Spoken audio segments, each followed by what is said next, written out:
Puji serta syukur kepada Allah Subhanahu wa taala yang Allah Subhanahu wa taala memberikan kita begitu banyak berlimpah kenikmatan, terutama kenikmatan iman, Islam, dan juga kenikmatan kesehatan walafiat. Mudah-mudahan Allah Subhanahu wa taala terus memberikan kita kenikmatan-kenikmatan itu, dan kita tidak melupakan kenikmatan itu dengan rasa bersyukurnya kepada Allah Subhanahu wa taala. Dan kita bersalawat kepada Nabi besar Muhammad SAW yang telah mencerahkan dari zaman kegelapan ke jalan terang benderang dan selalu diberikan hidayah Allah SWT dengan jalannya. Kita bersalawat kepada beliau serta keluarga, para sahabat, dan para tabi'in, dan mudah-mudahan kita dalam golongan-golongan mereka dalam akhir nanti. Amin ya rabbal alamin. Hari ini saya akan mempresentasikan tentang etika dalam bisnis internasional.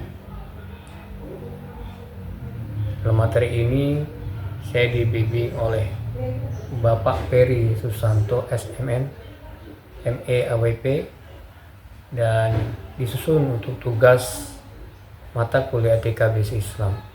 Saya Arif Rahman dengan NIK 11202300014. Berawal dari latar belakang ya, berkaitan dengan etika bisnis internasional.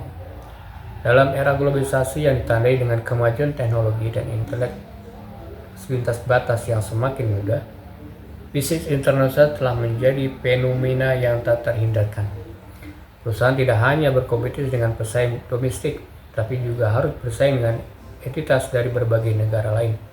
Pentingnya etika dalam bisnis internasional tidak hanya terbatas pada kepatuhan hukum, tetapi juga mencakup pembangunan kepercayaan, pemeliharaan reputasi perusahaan, dan kontribusi terhadap keberlanjutan ekonomi global yang lebih adil dan bertanggung jawab. Mengabaikan prinsip-prinsip etika dapat merusak citra perusahaan, merugikan pemangku kepentingan, dan menghambat kesuksesan jangka panjang. Dan pengertian etika dalam bisnis internasional. Etika dalam bisnis internasional adalah seperangkat prinsip-prinsip dalam dunia internasional yang mengatur tata cara dan tindakan seluruh anggota organisasi bisnis antar negara. Ini mencakup pandangan mengenai apa yang benar atau salah dalam transaksi lintas batas negara, perdagangan internasional, dan investasi asing. Christian Pascoe, seorang ahli etika bisnis, menekankan bahwa etika bisnis memiliki 3 elemen dasar. Etika itu sendiri, integritas, dan moralitas. Prinsip-prinsip etika bisnis. Yang pertama, ada prinsip otonomi, mengacu pada sikap dan kemampuan individu atau perusahaan untuk membuat keputusan dan bertindak secara sadar berdasarkan nilai-nilai moral dengan tujuan menghasilkan dampak positif. Yang kedua, prinsip kejujuran merupakan fondasi utama kekuatan perusahaan. Kejujuran dalam segala aspek bisnis, mulai dari transaksi hingga komunikasi, sangat penting untuk membangun dan menjaga kepercayaan konsumen serta pemangku kepentingan lainnya. Bisnis yang tidak dilandasi kejujuran cenderung tidak akan bertahan lama. Ketiga, prinsip keadilan menuntut perlakuan yang adil dan setara terhadap semua pihak yang terlibat dalam bisnis, termasuk karyawan, mitra, dan pelanggan, tanpa memandang bulu. Keadilan menciptakan rasa dihargai dan motivasi. Yang keempat, prinsip saling menguntungkan. Bisnis harus dirancang dan dijalankan sedemikian rupa sehingga memberikan manfaat bagi semua pihak yang terlibat, baik itu perusahaan, karyawan, pelanggan, maupun pemasok. Kerjasama yang harmonis diperlukan untuk mencapai tujuan bersama. Yang kelima, prinsip integritas moral. Pelaku bisnis diharapkan menjalankan usahanya sesuai dengan aturan yang berlaku dan senantiasa menjaga nama baik pimpinan serta perusahaan. Integritas moral mencerminkan konsistensi antar nilai-nilai yang dianut dan tindakan yang dilakukan. Selanjutnya, tanggung jawab sosial perusahaan atau CSR dalam bisnis internasional. Tanggung jawab sosial perusahaan atau CSR adalah strategi bisnis yang memiliki kaitan erat yang keberlangsungan perusahaan dalam jangka panjang. CSR merupakan komitmen perusahaan untuk menyeimbangkan kepentingan bisnis dengan tanggung jawab terhadap kelompok atau individu dalam lingkungan sosialnya, yang dikenal dengan sebagai pemangku kepentingan. Pemangku kepentingan utama yaitu yang pertama karyawan. Perusahaan bertanggung jawab untuk memberikan keadilan, menghormati dan mensejahterakan karyawan. Ini termasuk mencari, merekrut, melatih, dan mempromosikan karyawan yang berkualitas. Yang kedua, investor. Perusahaan berkewajiban mengikuti prosedur akuntansi yang transparan, memberikan informasi keuangan yang akurat, mengelola perusahaan yang baik, dan melindungi hak-hak investor. Penting untuk jujur dalam menilai probabilitas dan pertumbuhan laba, serta menghindari tindakan tidak etis seperti insider trading, manipulasi harga saham, atau menyembunyikan data keuangan. Yang ketiga, pelanggan. Tanggung jawab perusahaan kepada pelanggan meliputi pelayanan terbaik, kejujuran dalam promosi produk, penetapan harga yang sesuai, jaminan keamanan pengiriman, penghormatan garansi, dan mempertahankan kualitas produk yang dijual. Keempat, pemasok. Hubungan yang baik antara manajer dan pemasok harus terjalin. Perusahaan tidak boleh memanfaatkan pemasok dengan menentukan jadwal pengantaran, bahan baku yang tidak realistis, atau menekan margin laba secara terus-menerus. Sebaliknya, perjanjian sekutu yang saling menguntungkan, informasi mengenai rencana masa depan, dan negosiasi yang adil sangat penting. Yang kelima, komunitas lokal. Sebagai bentuk tanggung jawab dan terima kasih, perusahaan diharapkan memberikan sumbangan berupa program atau kegiatan yang bermanfaat bagi masyarakat di lingkungan perusahaan, sekaligus mempertahankan eksistensi di tengah masyarakat. Tantangan etika dalam bisnis internasional. Yang pertama, konflik kepentingan atau keuntungan lawan integritas. Salah satu tantangan terbesar adalah konflik antar keinginan untuk mencapai keuntungan maksimal dalam keharusan menjalankan bisnis secara berintegritas. Perusahaan seringkali tergoda untuk mengambil jalan pintas yang tidak etis, seperti menipu konsumen, menyalahgunakan kekuasaan, atau menghindari tanggung jawab sosial demi meraih keuntungan yang besar.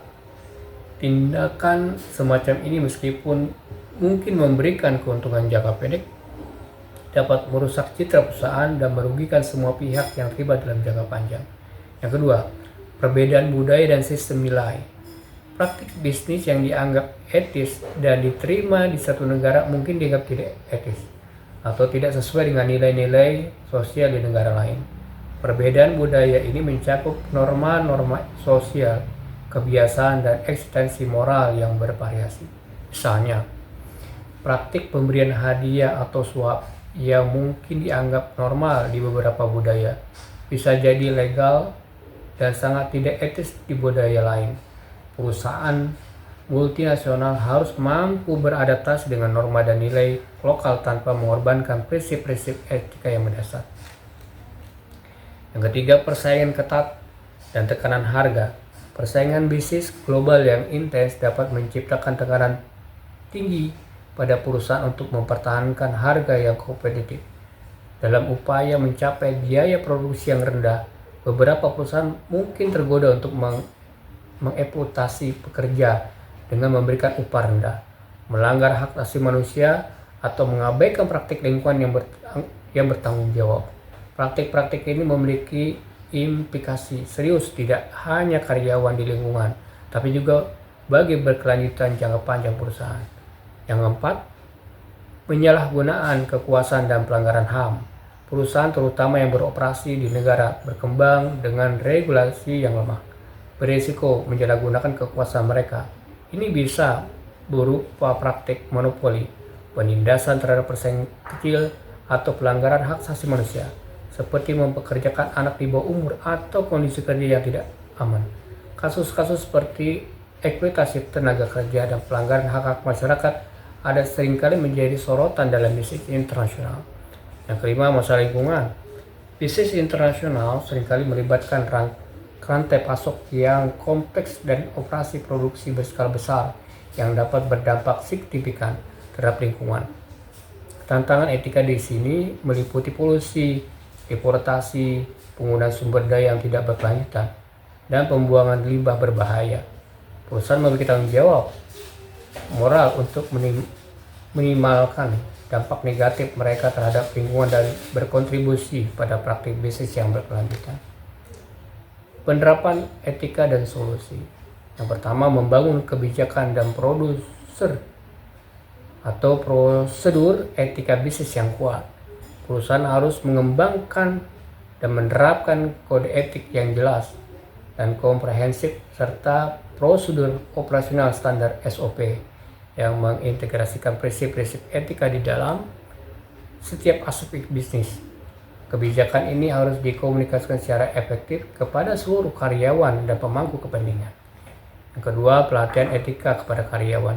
Edukasi dan pelatihan etika secara berkala sangat penting untuk meningkatkan kesadaran karyawan tentang isu-isu etika, perbedaan budaya, dan cara mengambil keputusan yang bertanggung jawab dalam situasi dilematis. Pelatihan ini membantu membangun budaya perusahaan yang menjunjung tinggi integritas. Yang tiga, audit etika.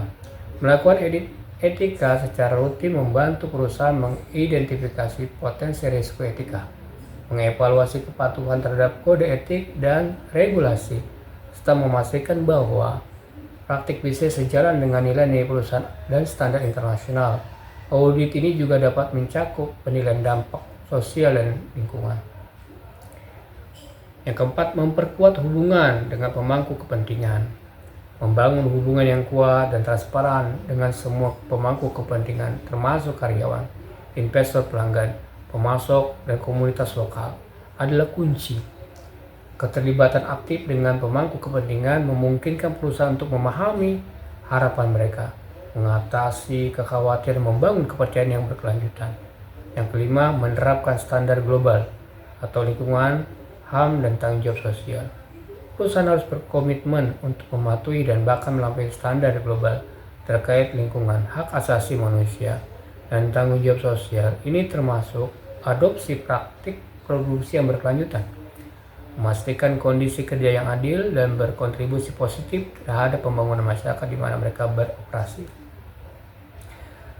Demikian ya berkaitan dengan etika dalam bisnis internasional adalah sebuah fondasi krusial bagi keberkelanjutan dan kesuksesan jangka panjang perusahaan di era globalisasi. Maka telah diuraikan definisi etika bisnis internasional, prinsip dasarnya otonomi, kejujuran, keadilan, saling menguntungkan, integritas moral, serta peran penting tanggung jawab sosial perusahaan terhadap berbagai pemangku kepentingan. Kami juga telah mengidentifikasi berbagai tantangan etika kompleks seperti konflik kepentingan antara keuntungan dan integritas, perbedaan budaya dan sistem nilai, persaingan ketat, potensi penyalahgunaan kekuasaan dan pelanggaran HAM, serta masalah lingkungan. Mungkin ini sedikit berkaitan dengan etika dalam bisnis internasional. Mudah-mudahan ini menjadikan gambaran buat kita berkaitan dengan hal tersebut. Mudah-mudahan jadikan bahan diskusi kita. Mudah-mudahan juga ini sebagai cerminan bahwa di bisnis internasional punya juga etika yang baik. Demikian presentasi berkaitan dengan hal itu. Terima kasih banyak. Mohon maaf apabila ada kekurangan. Wassalamualaikum warahmatullahi wabarakatuh. Thanks for watching. Jangan lupa subscribe channel ini. Dadah.